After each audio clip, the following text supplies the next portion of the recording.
你知道初代黑暗洛普斯的实力到底有多强吗？他不仅拥有令人窒息的恐怖能量，还将赛罗以及机械奥特兄弟打入次元裂缝。此时，赛罗的冰斧飘荡在宇宙中，突然一只巨手将其抓住，并捏碎了包裹的石块。他知道徒弟出事了。与此同时，在次元裂缝中，赛罗被机械艾斯追杀，眼看没有其他办法，赛罗不再选择逃跑，再次与对方进行战斗。只见赛罗一脚踹向巨石，准备砸死对方，不料贾艾斯展现出惊人的臂力，直接把巨石扔飞出去，并反手释放必杀技能将其击成碎片。不甘心的赛罗立马开始反攻，他使用必杀光线把贾艾斯射向空中的石块，瞬间让他灰飞烟灭。赛罗感慨，即使对抗的是贾奥特兄弟，但要打败他们还是相当费力。还没等喘口气，他看见机械赛文和初代对他充满杀意。赛罗察觉情况不妙，先是借助荡起的灰尘掩护自己逃跑，两奥紧追不舍，并同时使用光线射向赛罗。最后赛罗摔在地上，此时赛文拔出自己的头镖，将赛罗摁在墙上。千钧一发之际，熟悉的声音响彻太空，只见赛罗的冰斧重重砸向地面。众奥抬头，一个帅气的身影飘在空中，正是赛罗的师傅雷欧奥特曼。雷欧收回自己的奥特披风，和徒弟并肩作战。赛罗对上了初代，而雷欧盯上旁边的赛文，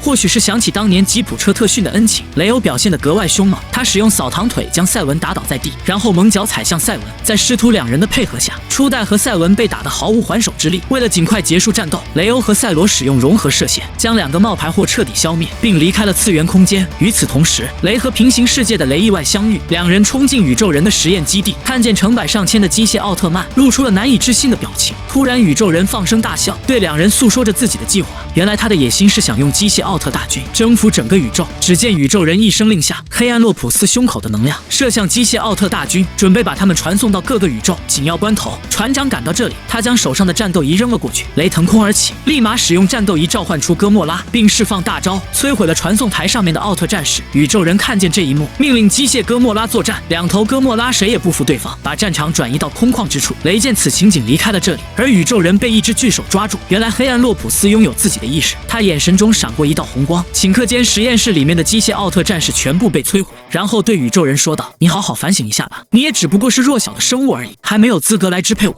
说完，黑暗洛普斯的脑海里竟浮现出了贝利亚的身影。一脸绝望的宇宙人从半空中摔了下去。夕阳下，黑暗洛普斯离开了基地，接着给机械哥莫拉注入能量，然后同时释放大招射向我方的哥莫拉。就在这时，次元空间通道被打开，赛罗使用奥特飞踢踹向黑暗洛普斯，准备和哥莫拉联手对抗敌人。眼下2对2的局势，雷和平行世界的雷操控哥莫拉，使他的能量暴涨，最后释放加强版的震动波，终于一举消灭了机械哥莫拉。但平行世界的雷也变成光芒消散。此时黑暗洛普斯使用破坏光线，就在他以为自己消灭了赛罗时，殊不知赛罗就在他头顶，并一脚踹向他脑门。气愤的黑暗洛普斯取下头镖，准备和赛罗一决胜负，而赛罗一掌劈断了他的武器。黑暗洛普斯恼羞成怒，又开始蓄力最强必杀技能。赛罗表示自己不可能连续输给同样的招式2次。这次赛罗把自己的头镖融成冰斧，然后纵身一跃，打断了黑暗洛普斯的施法独条，凭借一手利落的单刀流，将洛普斯一分为2。黑暗洛普斯重重摔在地上，不服气地看向赛罗，接着右手汇集能量垂向自己胸口，准备同归于尽。雷和船长看见这一幕，立马驾驶飞船离开了这颗星球，而巨大的爆炸导致黑洞出现。好在赛罗将飞船抱住，带着两人冲出了黑洞。至此，宇宙终于又恢复了往日的和平。